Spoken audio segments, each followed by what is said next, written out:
Welcome back. Now we go over Genesis chapter 44.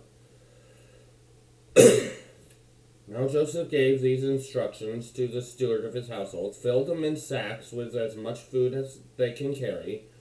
Put each man's silver in the mouth of his sack. Then put my cup, the silver one, in the mouth of the youngest one's sack, along with the silver for his grain. And he did as Joseph said. Now this is probably some test thing.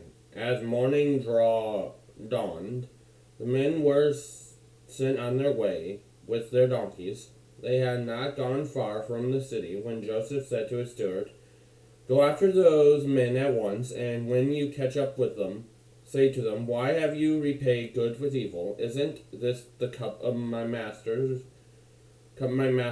drinks from and also uses for divination?'"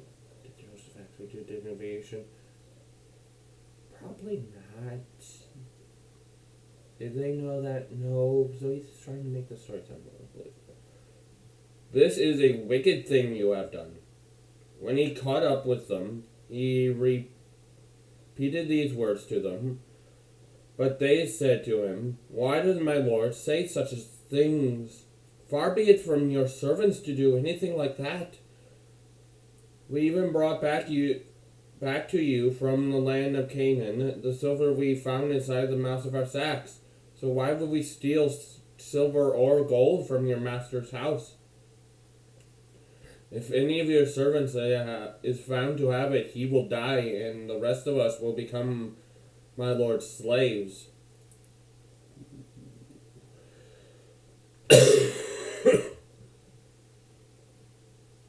Like, if anything of us has done wrong, he will die.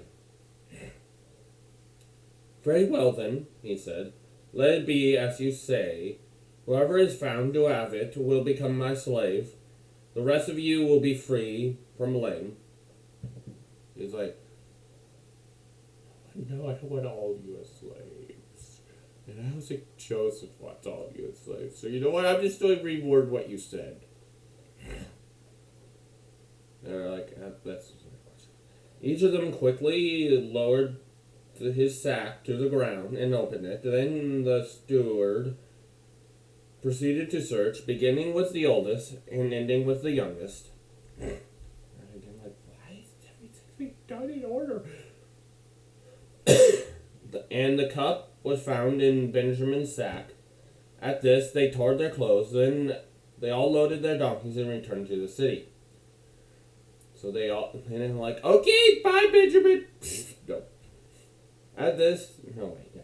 Joseph was still in the house when Judah and his brothers came in, and they threw themselves to the ground before him. Joseph said to them, "What is this you have done? Don't you know that that a man like me can find things out by divination?"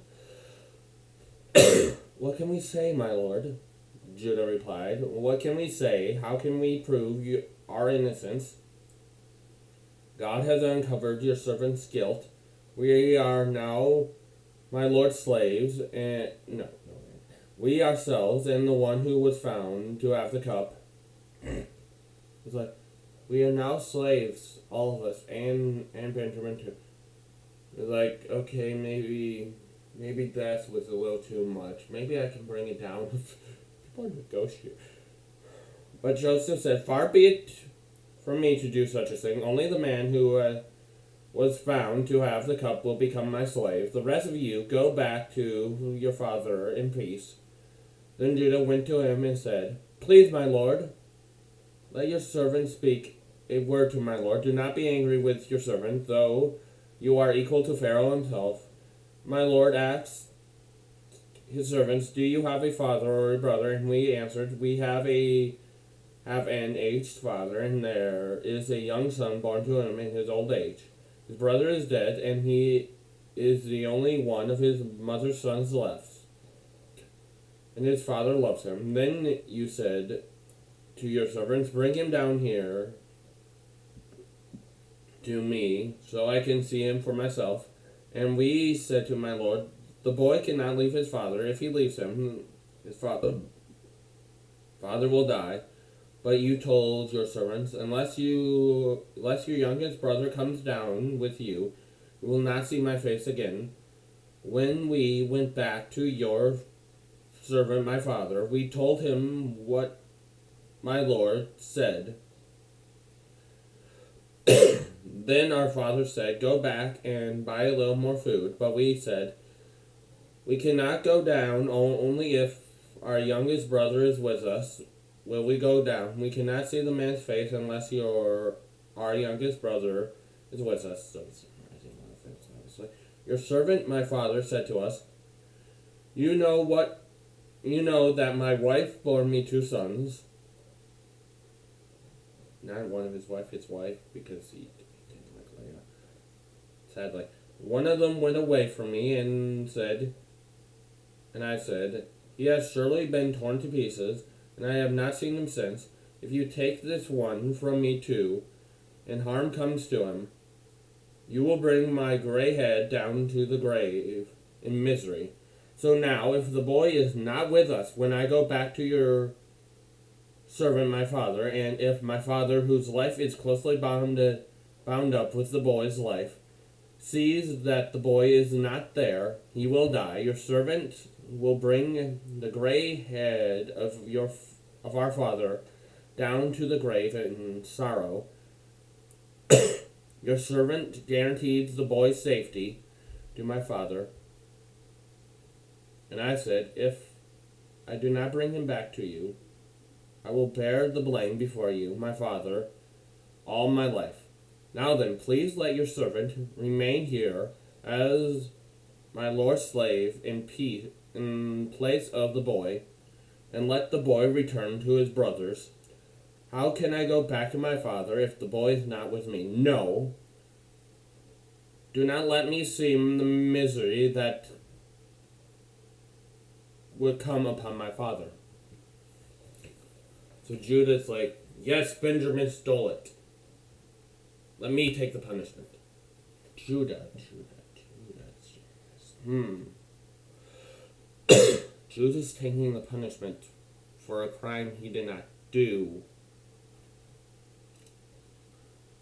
for someone else who did the crime to make his father happy. There's something similar here. Also, wow, this lines up perfectly with, Judah being the one who sold Joseph into slavery. Like, hey, let's sell him into slavery. And now he's like, no, I'll take the fall. Yeah. Oh, but there's like billions of redactors and billions of authors. It's like it's all edited the thing together. No, it's far more likely that Moses just wrote this. That these events happened. Moses wrote it. Like, you documentary hypothesis people do realize you're not disproving God. You're trying to disprove the Bible. You're not giving people good reasons to be atheists. You're giving people bad reasons not to be Christian. Or Jews. Or Muslims, actually. Anyway. But yes, Judah's sacrifice. Big turnaround.